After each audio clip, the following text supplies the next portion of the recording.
Si nascondeva qui, in questa casa a San Luca, Antonio Callipari, latitante da un anno e legato da vincoli di parentela alla Cosca dei Nirta. Quando i carabinieri di Locri hanno fatto irruzione, ha tentato la fuga dal retro dell'abitazione, ma è stato bloccato e ammanettato. Callipari era ricercato dal settembre del 2017, coinvolto nell'inchiesta Ignoto 23 condotta dai carabinieri di Milano che consentì di disarticolare una vasta organizzazione dedita al traffico di sostanze stupefacenti. Callipari era riuscito a sottrarsi alla cattura.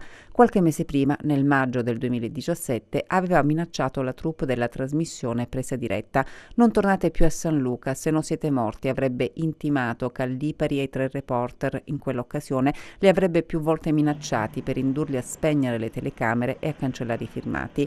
Nonostante la giovane età, 25 anni, Antonio Callipari, secondo gli inquirenti, avrebbe coordinato gli approvvigionamenti di cocaina e altre sostanze stupefacenti dalla Calabria alla Lombardia mediante l'utilizzo di apposite auto con doppio fondo in grado di movimentare fino a 50 kg di coca alla settimana.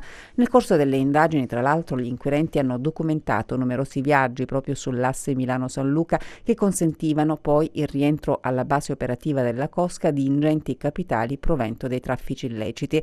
Al momento dell'arresto, eseguito con l'ausilio dei militari dello squadrone eliportato cacciatori di Calabria e il coordinamento della direzione distrettuale antimafia di Reggio, Callipari era in possesso di documenti di identità contraffatti che avrebbe utilizzato per i suoi spostamenti durante la latitanza.